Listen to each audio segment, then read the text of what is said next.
The ancients had their own version of the Guinness Book of World Records. The fastest, the deadliest, and the most valuable objects of antiquity.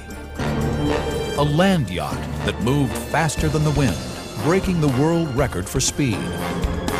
A weapon of death, so terrifying its own creators banned it from use. A common piece of fruit is converted into a lethal firearm. And the world's first jet engine, produced in ancient Egypt 2,000 years ago. The world's oldest record breakers are our ancient discovery.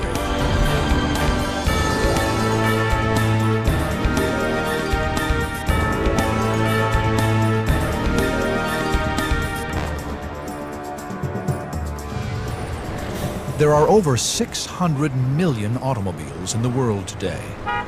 We rely on them to meet each day's demands with efficiency and speed.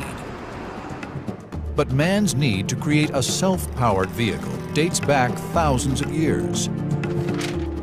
Ancient records describe an economical and environmentally friendly carriage, able to transport passengers faster than horses. Our first record breaker is an ancient vehicle that moved quicker than the Model T Ford, the ancient Chinese land yacht. Can ancient discoveries corroborate these tales? We will build a land yacht and will attempt to beat the ancient land speed record. In about 550 AD, a man called Gaozang Wushu is said to have invented a sailing land yacht which could carry about 30 men at considerable speed for, it's said, hundreds of miles. It was a wheeled vehicle with sails, and it was reported that it could travel several hundred li in a day. Now, a li is roughly half a kilometre, so we're looking at distances perhaps of sort of 70 to 100 miles in a day. Ancient Chinese records contain no visual depiction of the vehicle. Nevertheless, there is evidence that the Chinese had for many centuries harnessed the wind for travel on land as well as sea. We know it was fairly commonplace to attach sails to the huge single-wheel wheelbarrows which were invented in China probably around about the 2nd century AD. And it was very common for them to actually use these wind assistants to help them move these things. Model maker Richard Windley has designed a land yacht based on the known technology of the time. We don't know whether they based these vehicles on seagoing vessels or whether they were based on carts. It seems quite likely they would have based them on a standard junk sort of design. So effectively that's what we've got, a junk with a sort of standard junk rigging, but it would have axles and wheels on it. The junk was common in the rivers and coastal areas of ancient China, as it is today. The flat bottom of Chinese ships was especially useful for navigating in shallow waters, particularly the rivers whose water level varied considerably with the seasons. The typical hull shape which is associated with the Chinese junk would obviously be the ideal shape for translation into a land yacht. However, translating the traditional junk design onto a land-based vehicle is far from easy. One of the problems with a reconstruction like this is the classic junk fore and aft rig would require quite a lot of management of the sails, and that would be more than one person could deal with. So we've actually simplified this. We're giving it one sail, one mast. We're not all that sure how the junk rig is going to work in terms of efficiency. Before making the sail, the performance of Richard's proposed rigging is tested using a 9th scale model prototype. We've come here today to the wind tunnel at Manchester University, and the object is to find out how it works, whether its performance is effective, and what the most effective sailing rig is going to be.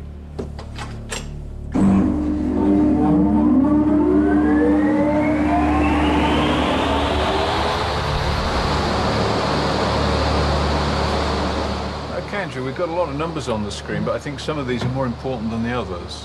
Yeah, I mean, the main ones we're interested in are the thrust, which is moving the yacht along, the side force, which is acting across the yacht, and also the pitching moment, the moment due to the force, which is going to try and dig the nose into the ground. Right. So the wind is doing 3 different things. What we're looking at is trying to find an optimum sail setting where we get the maximum forward movement, Yeah. an acceptable minimum of sideways movement, Yeah. And not undue pitch. Yeah.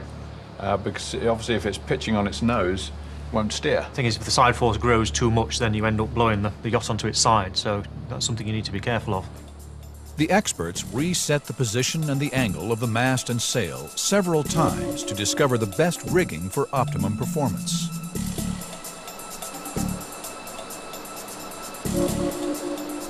So with the sail set at a 45-degree angle, at 15 degrees yacht from the wind, we seem to have something like an optimum sailing performance. Yeah, I mean, the thrust is at its highest position, and the side force is getting close to a high value as well. So I think that's probably going to be one of the best attitudes to actually sail the yacht at.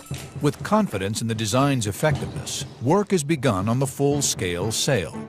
Dick Hannaford has over 30 years' experience in modern and traditional sailmaking. The beauty about the junk sail is that with the battens running across the sail, they're able to control the sail much better than the sails used on Western craft. And you can reduce or increase the size like you can a Venetian blind. As the wind's strength increases or decreases, a pilot adjusts the sail size to control the speed of the craft. This is in a synthetic canvas, which has the feel and the look of a traditional canvas. Very similar to the one that the Chinese would be familiar with. The finished build is transported to the sands of Brean Beach on the south coast of England. Okay, we're here on the beach. This is the reconstruction of the hypothetical Chinese land yacht.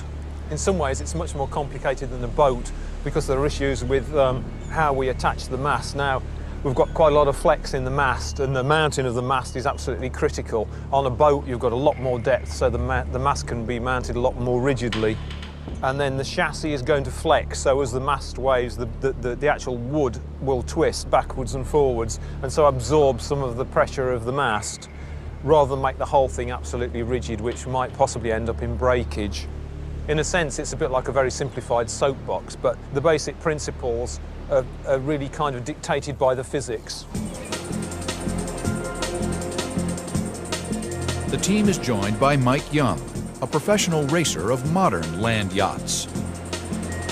The modern sport started probably after the Second World War. An American newspaper company sponsored building some sand yachts, and they were made of wood. And then the sport has obviously progressed from that type of thing to modern craft like this one. I'm really looking forward to getting in and giving it a try and just putting myself in the position of the old guys that used to, obviously, not probably the old guys, they were young guys who were actually sailing it, but in olden times actually sailing that craft.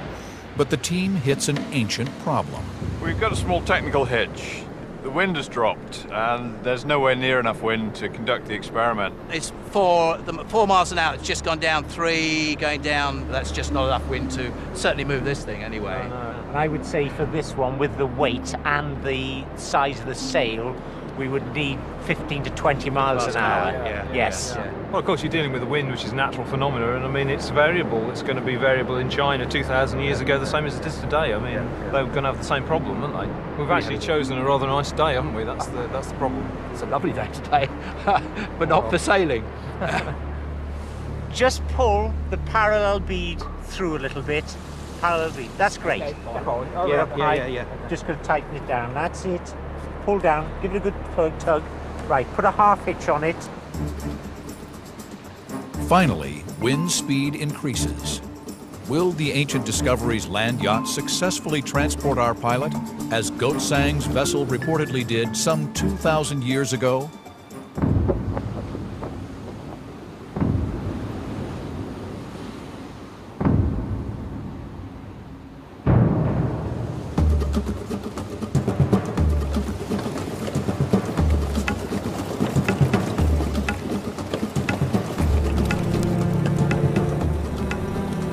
It works. We've got the wind behind. The land cart works. We're away. Absolutely brilliant. It's going, which is tremendous. The land yacht could reach a speed of 40 miles per hour, faster than a horse. It would have taken the ancient land speed record. Steering-wise, it's very cumbersome, and I haven't got quite a turning circle, as I have certainly in mine. But the steering's fine. I mean, it will steer around corners and steer around things. What we've discovered today is that a wind-powered land craft using ancient technology is perfectly feasible. As a form of transport, yes, in olden days, yeah, absolutely no problem at all. And free. In the 6th century, Chinese engineers, using wind for fuel, created an effective self-powered vehicle over 1,000 years before the advent of modern automobiles. There's more than enough power in the wind to drive a wheeled vehicle along at a reasonable speed over quite long distances. The successful trial of Ancient Discovery's sail cart has confirmed that by adapting the technology of the time to the natural environment, the Chinese could have indeed achieved the world's first self-powered land vehicle. I'm so pleased it actually got going. Some innovations, like the land yacht, are still in use in recognizable form today. Others reached a dead end when no further development was possible. From Africa, Ancient Discoveries has unearthed a device that was so deadly it was deliberately suppressed. The secret of why this was the deadliest knife in history is our next Ancient Discovery. For centuries, the lethal power of this bizarre African weapon has lain dormant in its elaborate blades. Ancient Discoveries is uncovering the lost secrets of the world's deadliest throwing knife.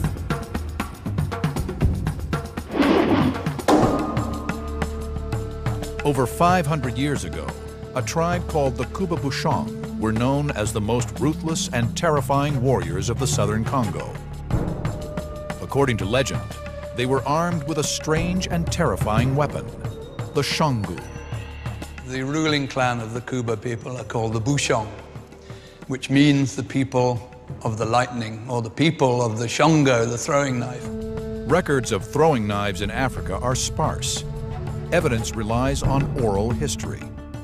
What remains a mystery is the fact that most of these objects that we know of today as throwing knives, only relatively few of them have been documented as being thrown. And even fewer still have been actually documented as weapons of war. Chris Spring is one of the world's leading experts on African throwing knives. The reasons for their use are still kind of shrouded in mystery in many ways.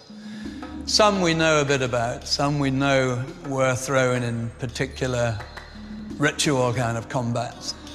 The vast majority, though, we don't know exactly what their real significance, what their real function is.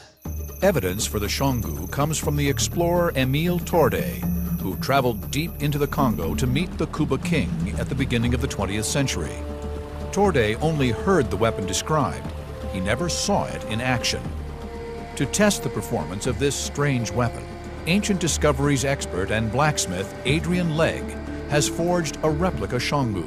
The shongu wasn't actually too bad to make. It was made out of a piece of sheet and actually cut out, and then it was work hardened, which is a method by which you actually hammer the material, and that was the way they would have actually toughened it up. Knives like the shongu were a tribal status symbol and would have been beautifully decorated.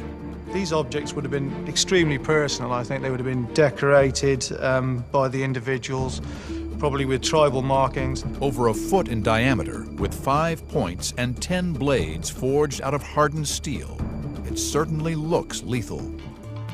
To find out how much damage the shongu could cause, Ancient Discoveries has enlisted the help of expert knife thrower John Taylor. Throwing weapons work by literally spinning themselves through the air. You impart the spin into the knife.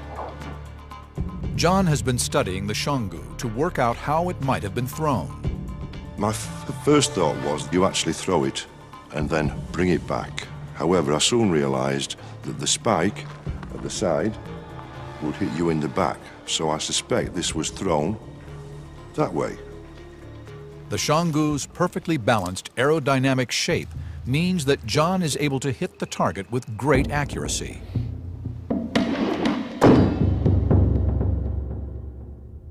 The ingenious engineering and unique positioning of the shongu's multiple blades gives it a clear advantage over a single-bladed throwing knife.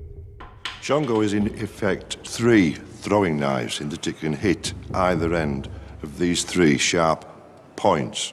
If you throw this at anything, except for the small blind spot, if it hits the handle, it will literally injure or kill anyone that's in front of you.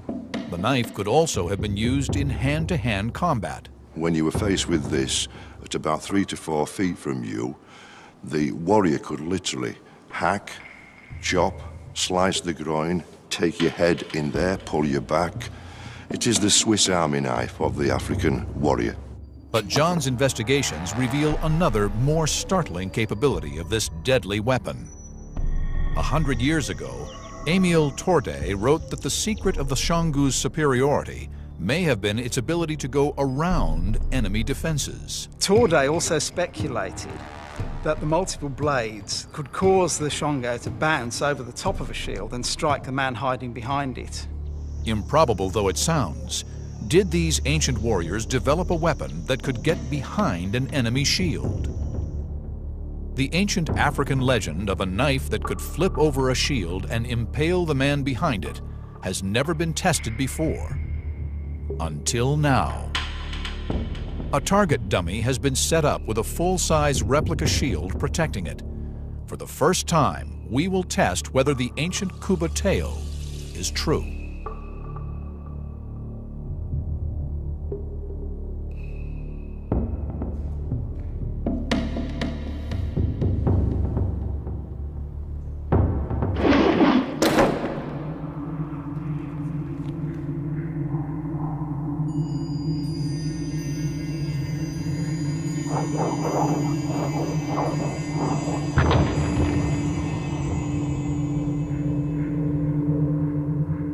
What happened then is the knife came over the top of the shield. As you can see, it's curled around the shield, over the top, straight into his arm. He's out of action. It proves that this could hook over a shield.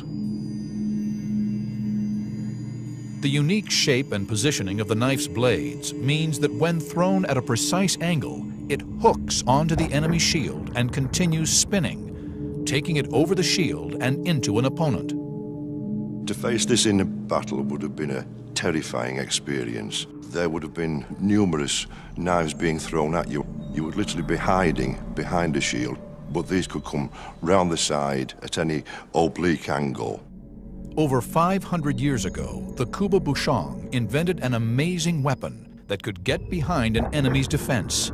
It was the deadliest throwing knife of its time. It may not have happened every time, but certainly it could have carried out this sort of attack often enough to cause terror in the ranks of an opponent. Tales told of this deadly blade have been proved right. It's not often that we make a new discovery about weapons that have been around for hundreds of years. But when it does happen, it can give us an entire new insight into ancient history. The Xionggu proved so lethal a weapon that in the 17th century it was banned by the king of the Kuba. It's perhaps because he deemed it the most ferocious kind of weapon that they had, and therefore, in order to stop kind of possible violence erupting in his kingdom, he banned it, as opposed to the use of swords or spears or other more conventional weapons. This deadliest of throwing knives disappeared into African legend, along with the knowledge of its extraordinary capabilities, until today. Our next ancient record breaker is a primitive weapon that started a process of development that changed the world of warfare. We have tracked down the ancient world's deadliest fruit. Not a poison, but a firearm. It was a simple fruit that, with the addition of human ingenuity, can lay claim to being one of the world's first guns.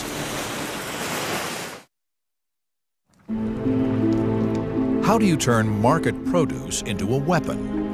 In our next discovery from the ancient world, we reveal history's deadliest fruit.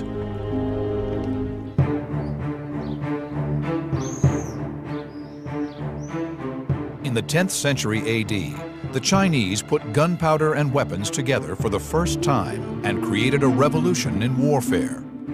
The Chinese introduction of gunpowder weapons in about the 10th century marked a revolutionary change in warfare. It was the first time in history that chemical energy had been harnessed to do any kind of work. It led to a lot of the technological innovations that have produced the modern world, including rocketry and eventually the internal combustion engine. The Chinese experimented with a variety of gunpowder weapons. In the 15th century, they created the oddest of all, a gun made out of a bottle gourd. One example of Chinese ingenuity which we know about from slightly later was the gourd gun.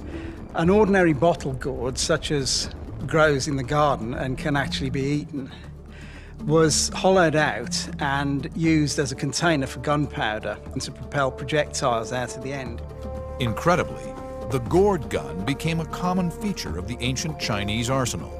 We know that they were made and stockpiled, and although we don't hear of the specific use in any particular battle, there can be little doubt that they were used especially in sieges, perhaps to throw from the walls or as short-range flamethrowers to deter an attacker. But how was this piece of dry fruit turned into a gun? Richard Windley is recreating this unlikely weapon to find out. Well, this object I've got here is a bottle gourd. These grew widely all over China, and they were used for an incredible range of different purposes. Once these are dried and hollowed out, it gives us a lovely vessel. They're quite hard and strong, and they were used for water carriers, for putting kind of powdered materials, for grain, all sorts of things. And one of the early weapons that were produced with these things were called hulu gourd guns or projectors. And they would be filled with some kind of gunpowder mixture which probably contained some sort of projectile. Maybe little bits of stone, there may have been bits of grit or sand, or they could have even been small pebbles or even small pieces of lead or scrap metal. And the idea was that this material would burn fairly quickly. This is like a natural nozzle, the neck of the vessel, so this would produce a kind of fountain effect. And the idea was that the projectiles would be thrown out at quite considerable speed along with a spurt of flame. But there was a fundamental drawback with the simple gourd. Now, obviously, the gourd is an organic material, and the high temperatures generated by these gunpowder compounds burning is probably going to char or even burn right through this, so we're going to have a problem. To show us how the bottle gourd was adapted for pyrotechnics, Richard has cut his prototypes in half. Now, the texts do indicate that they use clay, and it talks about a coating. So this is one variation I've constructed, and this is a slurry of clay made into sort of like a sort of creamy consistency, poured all around the inside of the gourd and then dried. This would give some kind of refractory coating on the inside which would prevent the gourd from burning through. It might still char the material of the gourd a little bit, but it's like a kind of barrier between the intense heat of the gunpowder and the kind of organic material that the gourd is made from. This solves the problem of combustion burning through the material. However, there is another crucial issue. My concern with the simple clay-lined gourd is that because of these sort of intense pressures we're going to get generated with these gunpowder compositions, and particularly because we've got a nozzle which is restricting the outflow of the gases, we're going to get quite a big build-up of gas pressure. So my concern is that these things will explode. Gunpowder works by burning or oxidizing extremely rapidly. Firing, give him fire! This causes a violent expansion of gases, creating an explosion. This energy can be harnessed in a number of ways. An explosion can simply blow apart whatever the gunpowder was contained in, for example, a firework or a bomb. Or the energy can be channeled in a specific direction. In the internal combustion engine of an automobile, tiny explosions drive pistons, just as a bigger explosion propels a bullet or a cannonball out of a gun barrel. The force produced by a continuous explosion can push something forward, as in a jet engine. Richard is concerned that the expanding gases in the gourd will not be able to escape through the narrow neck, and with nowhere to go, will simply blow the gourd apart.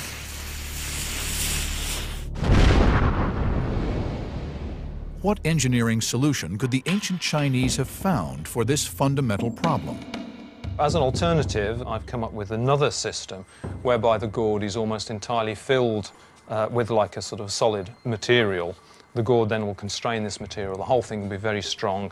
It also has the benefit of leaving us with a cylindrical hole down the middle of the gourd, which is incredibly useful in terms of ramming the gunpowder, because this means we can compact it, we can slow down the burn rate, we can incorporate different sorts of projectiles into it. Based on the ancient Chinese texts, Richard has built working models of these two versions of the gourd gun. What we need to do now is to load these with a composition and take them to a secure site and test them and see how the two different methods compare. Richard has come to our secure testing grounds to fire the gourd guns. Can Richard discover whether they would have been effective on an ancient battlefield? First, he will test the gourd, which has been simply lined with clay. Okay, so what I've got here is the first variation of the gourd. This is the one where we've got a thin clay lining on the inside of the gourd. It's been like a slurry applied to it and then dried. And we're hoping this will act as a refractory material which will prevent the gourd from burning. However, I'm really quite concerned about this one in terms of its performance, because we can't ram the pyrotechnic mixture. So unless they were using a very, very slow kind of gunpowder or mixture, there's a fair chance that this could explode. All clear? Will the gourd and its thin lining of clay contain the force of the gunpowder? Or will it explode, as Richard predicts?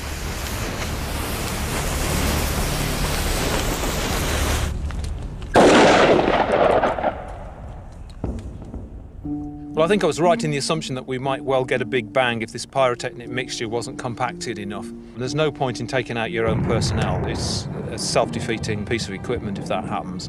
So I think we need to go on to plan B, and we'll try the other method where we've left a cylindrical hole down the gourd and we've been able to ram the powder to compact it to slow down the burn rate. And hopefully we'll get a similar amount of energy to the explosion, but we'll get a prolonged period of time over 20 or 30, maybe seconds if we're lucky, rather than just that one sudden bang. Will the second version of the gourd gun have any range or direction? The second gourd gun creates an impressive fountain of exploding gunpowder. If there were projectiles in the mix, the enemy would be faced with a volley of primitive shrapnel. Now, these wouldn't come out at very high velocity, but they could still do damage, they could still blind people. So these would have been very, very nasty. Richard has discovered that the gourd gun can be easily handled. Ancient Chinese commanders would have been able to equip entire armies with these primitive handguns. You wouldn't want that plume of flame coming at you if you were trying to scale, say, the walls of a fortification of a castle, and you were just getting to the top of the ramparts and suddenly a whole spurt of this flame came at you. You wouldn't want to be there. So in terms of defensive weapons, they were probably very effective. And of course on the battlefield, a whole troop of people wielding these things would quickly make inroads into the enemy ranks. With a few simple modifications, the gourd was turned into a cheap and effective fighting tool and became one of the forerunners of the modern gun. In a sense, you could say that the gourd was the first step on the way to the gun. It's fairly rudimentary and it is still more related to a firework than the gun proper, but you can see the genesis of the gun in the fire gourds. The gourd gun has moved on, but some chemical discoveries are still with us. The most expensive commodity in the ancient world, it is still the most expensive today, more than gold, platinum, or even diamonds. Tyrian purple was a pigment made to dye the clothes of Roman emperors. It was made from old shellfish, and it costs over $50,000 for 1 single ounce.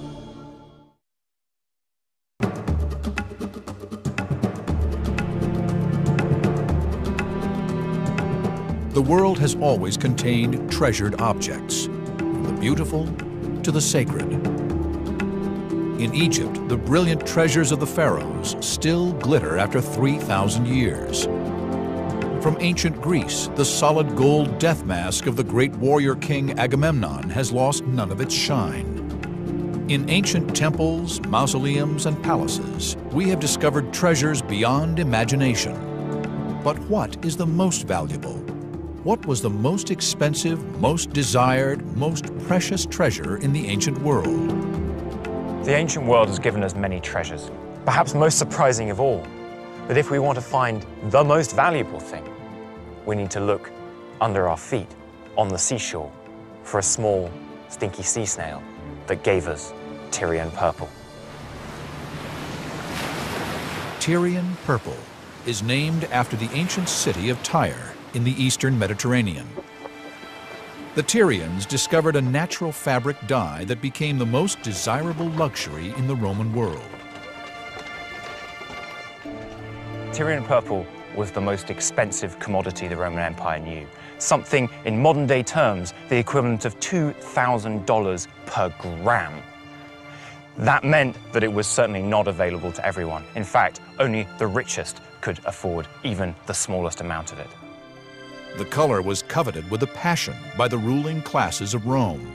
Clothes dyed with the color proclaimed power and wealth. The price of a single gram is $2,000, equal to the cost of almost 4 ounces of solid gold today.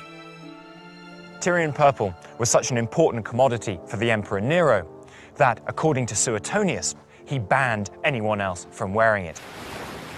Tyrian purple is made from a sea snail, a small mollusk that you find along the shores of the Mediterranean. But how can a small common shellfish be so expensive? The answer lies in the complicated and time-consuming process necessary to convert the mollusk into dye. This will give very little purple. You need 10,000, 12,000 for 1.4 gram of colorant. The formulas and the manufacturing technology were lost for centuries. Tyrian purple was a complex thing to make.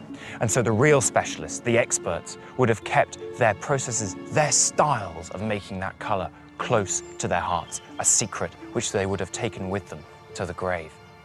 And so the secret of how to make this color has been lost for many, many centuries. Too often, academics studying aspects of the ancient world will sit in the library and rely on what the texts tell them. We have to recreate the processes that they went through. And in doing that, we can understand exactly why this purple was of such value to the ancient world. Ancient Discoveries has traveled to Provence in the south of France, one of the heartlands of the Roman Empire, to rediscover the secret of how to make the most valuable commodity in history. Inga Boscan-Canold is an artist specializing in ancient dyes and pigments. Through close study of ancient European texts and years of trial and error, she has rediscovered this mysterious and forgotten process.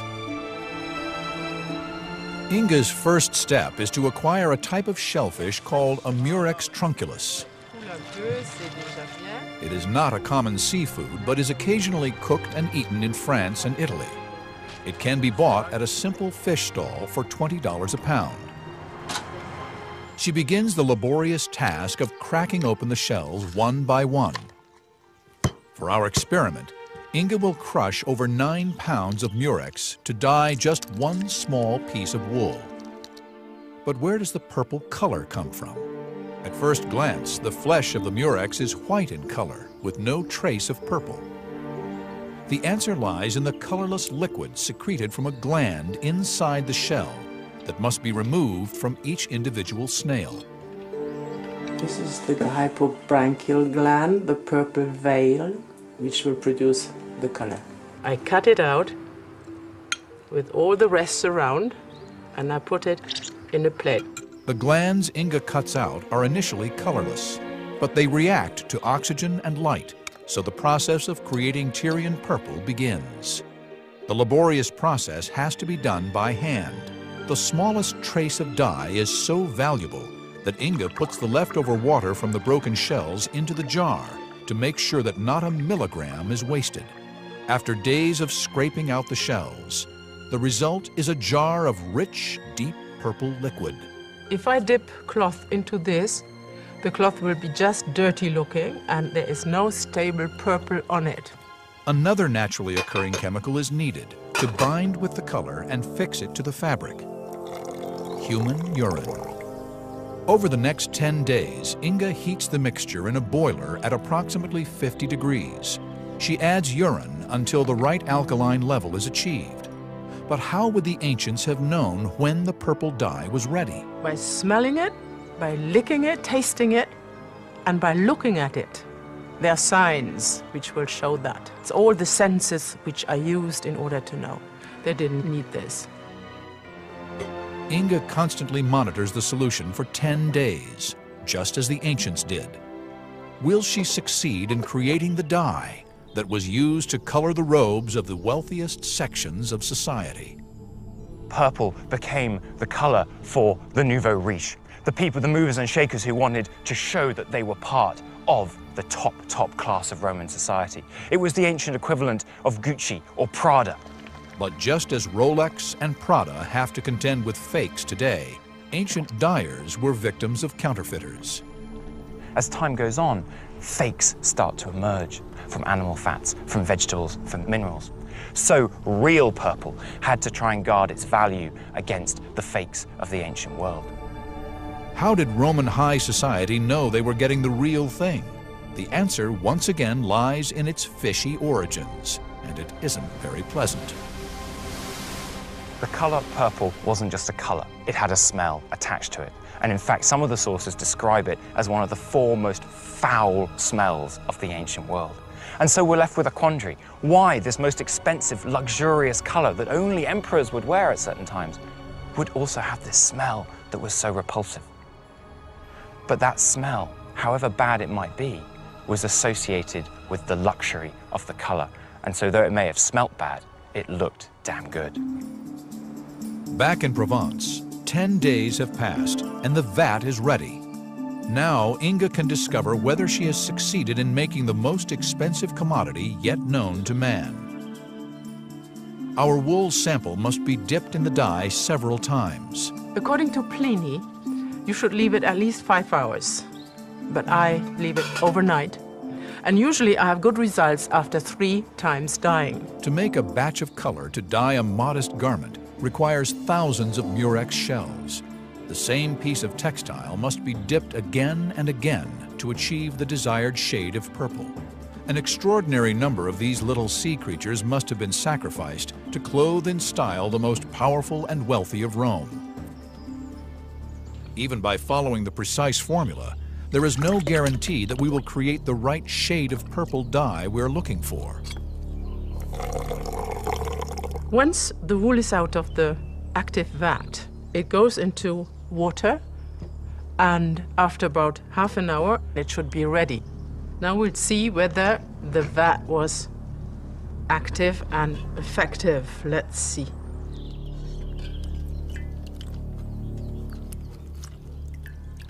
And here we are.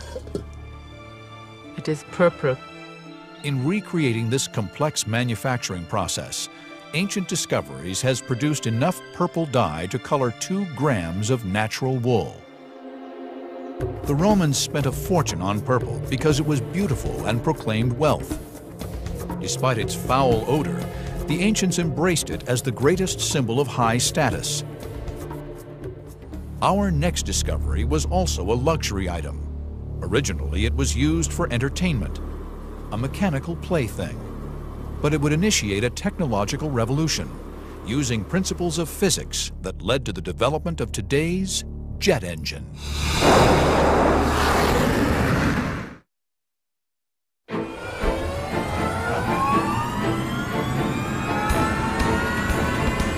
Ancient Discoveries has uncovered a groundbreaking mechanical device that was invented over 2,000 years ago. It was the first example in history of a machine that today powers our planes and takes us into space, the jet engine. The jet engine is the symbol of the modern age because it's the principal power plant for commercial, military aviation and spacecraft. The prototype of this technological masterpiece was invented in the 1st century AD, 2,000 years ago. It ran on steam, a power source not exploited again until the Industrial Revolution of the modern era. Our journey begins in the city of Alexandria in ancient Egypt. Alexandria was a very special place in ancient times. It was a hotbed of activity for scientists and engineers. The sort of people that were attracted there were the great thinkers of the time. It was a center of innovation and learning, containing the largest library of the ancient world and home to many of the greatest minds of antiquity. One of them was an engineer by the name of Heron. Alexandria attracted men like Heron, one of the most famous engineers of ancient times. Heron was considered the greatest experimenter of history. He was responsible for many of the most celebrated inventions of the ancient world. He laid the basis for the science of pneumatics, in other words, the action of air under pressure. He was one of the first people in Western history to understand that air was a physical substance that could be harnessed to exert a force. In one of his experiments, he designed a toy that demonstrated this insight. It was far more than a party trick. Heron had created the prototype of a machine that has changed our world today. Heron called it the Heliopile, the ball of Helios, the Greek god of the wind. Following closely Heron's original drawings, ancient model maker Richard Windley has reconstructed the Heliopile. The machine is powered by steam. Water is heated in a boiler, creating steam that is forced through the copper pipes that support the engine. So what's happening now is the heat from the fire is generating the steam. The steam is coming up this tube here and coming out of each of the nozzles. Now the action of the steam projecting out of the nozzle is producing a force equal and opposite in the other direction, which is what's actually giving us the rotational force. It's a wonderfully simple but elegant device. Elegant and simple as it is, Heron's device is the forerunner of the intricate piece of machinery that is the jet engine. How did Heron's Heliopile evolve into one of the world's most powerful machines? The key is in the scientific principle which underlies both groundbreaking inventions. The principle first described by the physicist Isaac Newton in 1687. He called it his third law of motion. Newton's third law of motion is for every reaction, there's an equal and opposite reaction. It is this principle that underlies the physics behind jet propulsion. Heron used it to power his Heliopile. In the Heliopile, heat underneath the boiler causes water molecules to vibrate and expand into the gas we call steam. Expansion creates pressure. Under pressure, the steam has nowhere to go but up the pipes and out of the tiny hole in the nozzles. The force of the exhaust creates an equal and opposite reaction, which drives the nozzle forwards. The Heliopile was free to rotate, so as jet force was escaping from the sphere, then the reactant force was capable of rotating the sphere around its supports. The same principle applies to a jet. It is an internal combustion engine powering a turbine that compresses air and forces it out of a nozzle at the back. This drives the machine forward in exactly the same way as Heron's device. This principal mechanism is to take an air-fuel mix and accelerate that by burning it through a nozzle. And by sending that through a nozzle, we create a force or a thrust, which is the principle of jet propulsion. The use of a jet of gas to propel an object is the same principle that applies to the modern jet engine, first designed by inventor Frank Whittle in the 1930s. Frank Whittle was the first person to actually patent the first design jet engine. We can only imagine what Heron of Alexandria would have felt if he knew that his invention was the forerunner of a machine that in a later age would change the world. We take a power plant of this size, which is capable of producing lots of force, and if we attach that to the wing of an aircraft, then the reaction force from rearward will propel the aircraft forward. The physical laws discovered by Heron over 2,000 years ago continue to inform engineers working at the forefront of jet engine technology today. Heron's Heliopile remained a scientific curiosity for 2,000 years. What other ancient discoveries will be exploited by engineers in our modern world? As we consider the technological advances of the present, we acknowledge the debt we owe to the past. From the world's most expensive luxury to the first jet engines, the accomplishments of the ancient world's record breakers continue to challenge our own imagination and ingenuity.